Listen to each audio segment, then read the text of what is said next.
Hello and welcome back to my channel. If you're new here, my name is Layla, and for this video, we're gonna be going over my finances for all of 2022.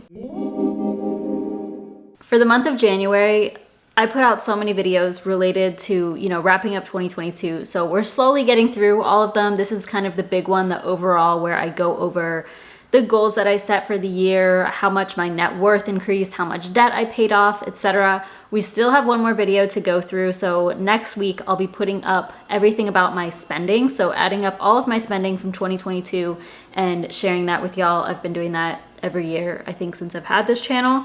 So that one is still left to come, but we're gonna go through these numbers, which I think is exciting, and I love looking at the full year. I really love looking at the full year because then there's things I forget about, like the goals that I set back in 2021. I honestly, sometimes I forget about them, or just seeing how far I have come is pretty mind-blowing, because I think sometimes when you're in it, it feels like you're not making much progress. And I know a lot of y'all can relate because I see it in the comments. So when I'm seeing like, oh, I was able to increase my net worth by this much, or my debt was paid off by this much, it really motivates me to continue this journey and to just stay strong through all of it, because, slow progress is still progress. Any videos related to this, I will link below in the description box. So that's going to be like the goals that I set for 2022. I can put up the video I did for this for all of 2021 and so on. So if you're curious about anything in greater detail with this, I probably have a video on it.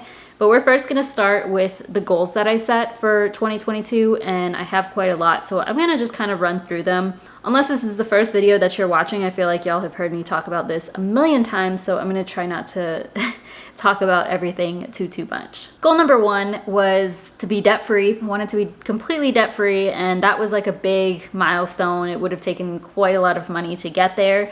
I did not reach debt freedom. That is now a 2023 goal, as y'all know. Goal number two was to reach $9,000 in my emergency fund, which I did not get to either. I reached $6,000 in May and I decided to stop. I realized that 6K is probably good for now. That's definitely a number I still want to work on. But I remember at that time I decided to stop contributing to my emergency fund and then instead focus on my student loan debt savings. Goal number three, I wanted to max out my Roth IRA for 2022. I put this as a kinda because I'm going to. You have until April of the following year to max out your Roth IRA for the year. So I was not able to max it out from January through December of 2022, but I will be maxing it out this month. So within a few days, I'll be maxing out my 2022 Roth IRA. So that one I did achieve.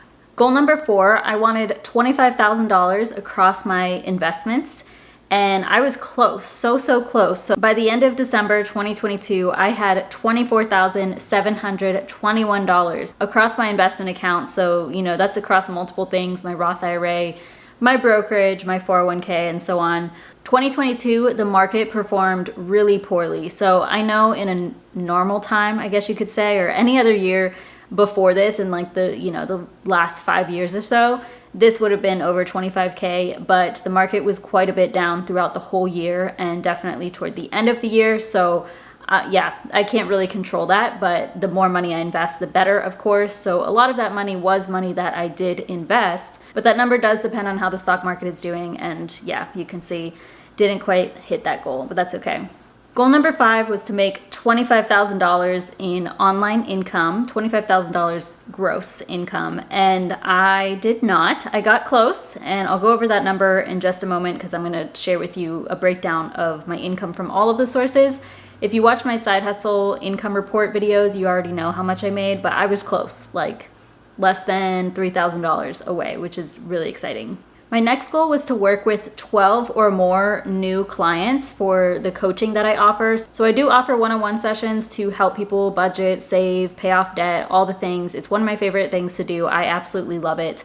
I did not hit over 12 people. I know that I had a couple of consistent clients throughout the year, but they were not new clients, which is perfectly fine. I believe for actual new clients, I had 5 new clients. It might have been 6, but I put 5 here. So I think about 5 new clients, and then I had a few who continued throughout 2022 or the bulk of 2022.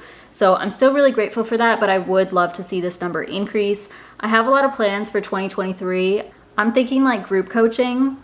And this is something I've been working on, thinking about, planning out. So I'm very excited. Let me know if y'all would be interested in that. But if you are interested in working with me one-on-one to talk about your financial situation, break down your budget, anything of that sort, I do have my link down below and I would love to work with you. My next goal was to have 2 launches. I did not. So that would be related to this finance channel, this business, whatever you want to say.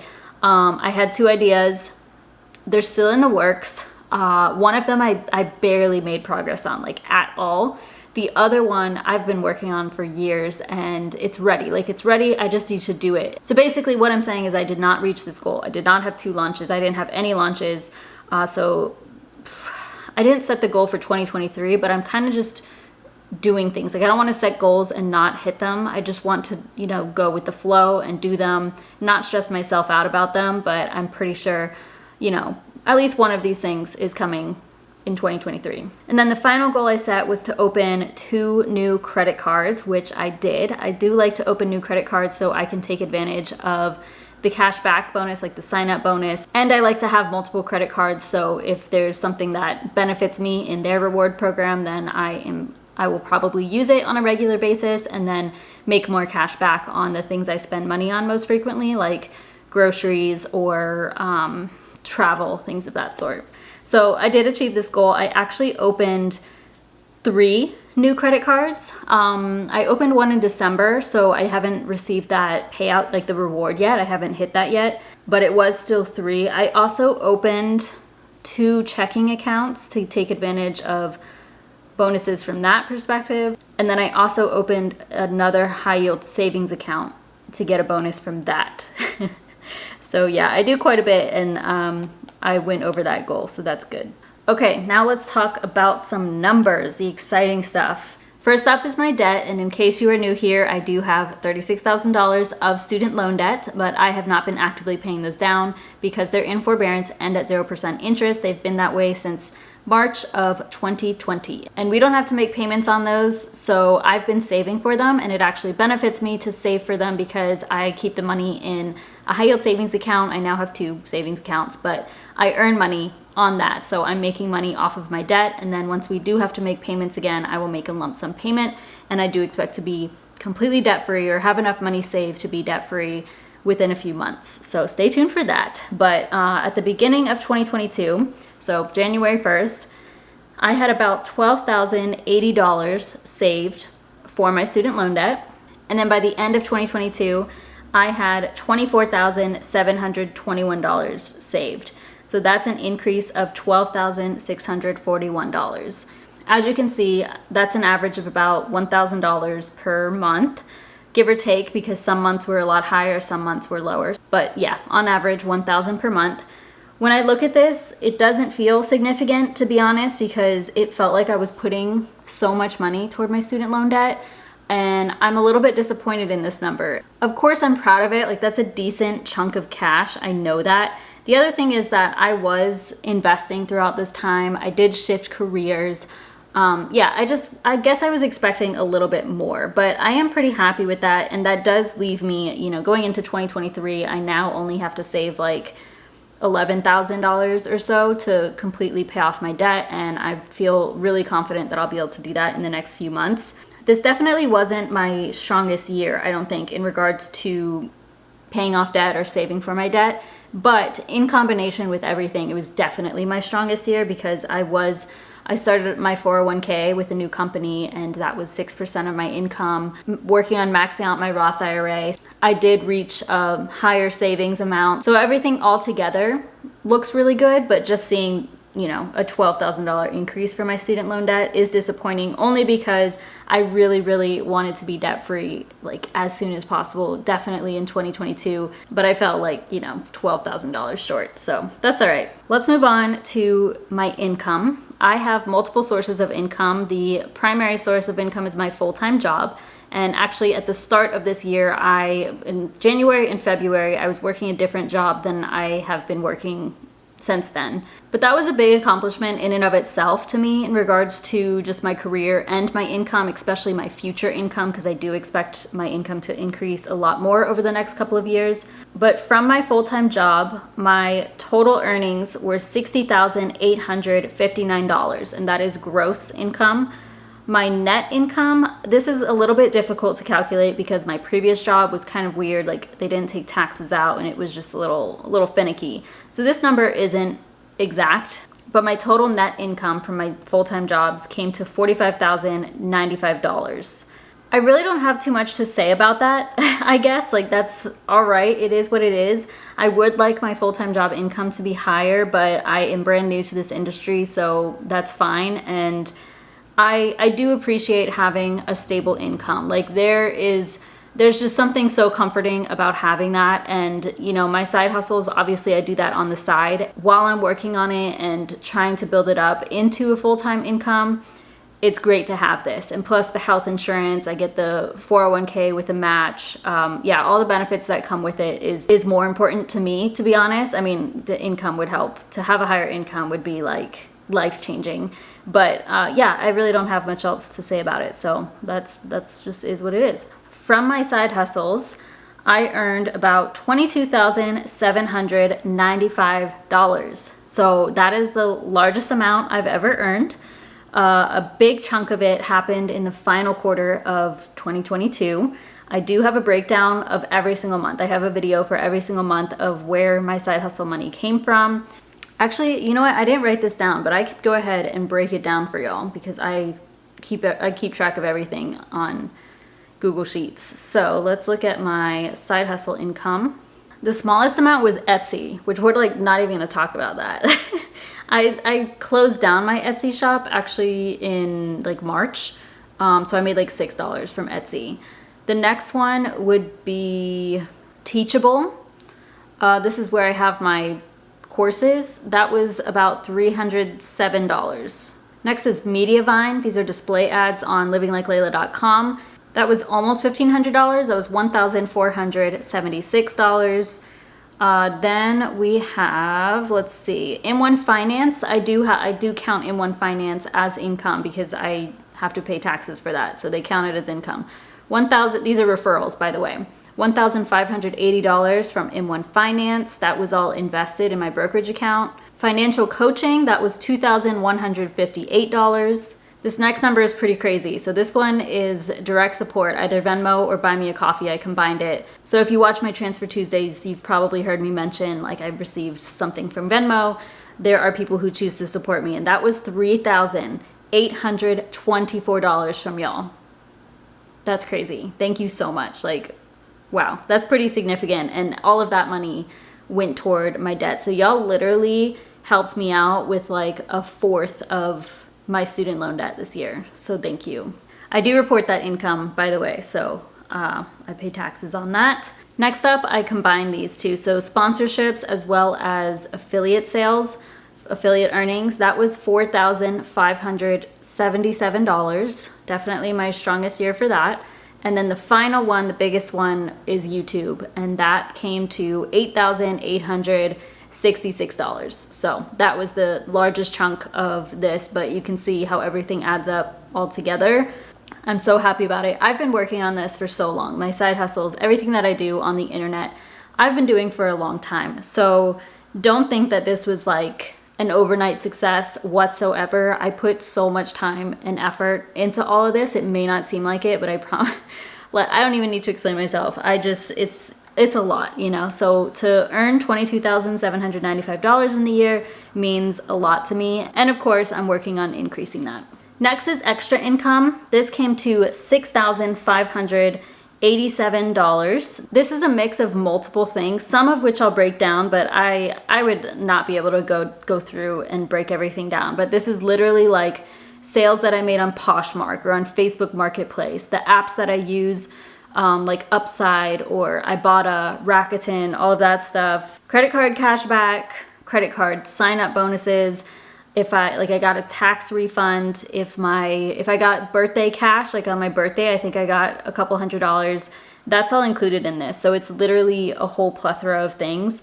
But altogether, my income totaled $90,240. Again, this number is not perfect. It may be a little lower, it may be a little higher, but 90,000, that's crazy. I did not, when I was putting this together, I had no clue I was at 90,000. It doesn't feel that way because I have to pay taxes and all that stuff. And plus I'm pouring so much money into my student loan debt and investing, which is fine. Like I like the investing part, but you know, I'm ready to be done with my debt. We can break some of these numbers down. So I did write down the passive income that I earned. First thing is credit cards, and altogether, this number is pretty crazy. So I made $3,444 from credit card cashback, sign-up bonuses, as well as referrals. So technically that's not passive if it's related to referrals because I'm like mentioning something in my video. I would say that the referral bonuses probably makes up like maybe $800 here, max 1,000. But yes, I would say the bulk of this is like the sign-up bonuses. Next passive income area would be dividends. This was $327, about $327.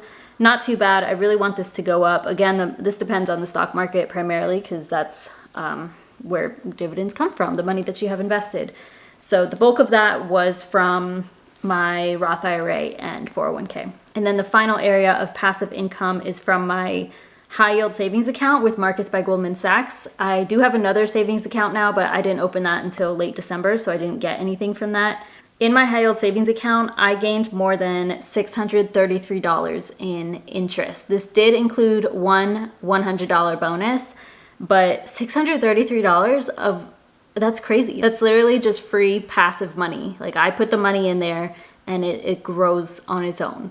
Definitely not as strong as investing for long-term purposes, but this is money that I need within the near future. You know, I don't want to invest the money that I have for my student loan debt. I don't want to invest the money that I have for my emergency fund or my sinking funds because I like to have that money ready to go. So if you're going to be saving any amount of money, you might as well be putting it in high yield savings account. I do recommend Marcus by Goldman Sachs. I have that link down below. I've been with them since 2018. So if you're interested, check them out. But even if you don't go with Marcus by Goldman Sachs, check out something and get something for your money. Next up is my net worth. So we're going to talk about my net worth and then the bulk of what makes up that net worth. At the beginning of 2022, my net worth was $605. I had just reached a positive net worth in December 2021. And by the end of 2022, I got that to over $23,301. So pretty big jump there, almost $23,000, $22,000. That is amazing. And I know that the more that I do this, the more money I have invested and saved, the faster this will grow. So this is the hard part, you know, the first 100K I've always heard is the hardest. Once I'm completely debt free and can really focus on investing, I expect this to go much faster, and I'm really looking forward to that. And now the money that makes up my net worth. So first is my Roth IRA. At the beginning of 2022, my Roth IRA was at $9,061. By the end, I was at $12,110. So that's an increase of $3,049. M1 Finance is my brokerage account. At the beginning of 2022, I was at $4,952. By the end, I was at $5,615, so an increase of $663. I didn't contribute anything to that account, so this was all referrals. I did make more in referrals, but the stock market was down by the end of the year. My 401k was at 0 at the beginning of the year because I did not have a 401k. This is the first time I've ever had one. And by the end of 2022, it was at $5,910. So that's pretty good. Final numbers to share would be my savings. So this is just my sinking funds and like including my emergency fund. This does not include what I have for my student loan debt. I already mentioned that. At the beginning of 2022, the total amount I had saved was $6,149. And by the end of 2022, I was at $9,650. So an increase of $3,501. That's not too bad. As I said before, my emergency fund was at 6,000 and I stopped it there, and then I didn't add to it. Only the interest that was gained on that account is what was added to that. So the bulk of it is my emergency fund. The rest would be my other random sinking funds. And with those, I put money in, but I also pull money out. So I don't expect this ever to grow too much, because throughout the year I'm using those sinking funds. But I'm just so grateful to say and to see that literally every single number here has gone up, and pretty significantly, you know, like across the board. Even though I didn't hit my goals, like I literally only hit 2 of my goals, and they're like the smaller goals that I had set, but I still made a ton of progress in every single area. I was able to save more for my debt. My income increased by a lot. Even my passive income increased by a lot. My net worth increased. All of my investments increased, and my savings increased. I'm so grateful to say that. And the reason I'm saying this is because there was a point in my life where that was not the case. Like, I was going into further debt throughout the year, or I had a small savings at the beginning of the year, but then something big came up in the year and it completely wiped out my emergency fund. Like, there was a point in my financial journey where I did not see numbers like this, and it was rough, you know? Like, I know finances can be stressful, but once you keep on going on this, and once you keep making progress, your numbers go up, your income goes up, and you're able to save more, you're able to invest more.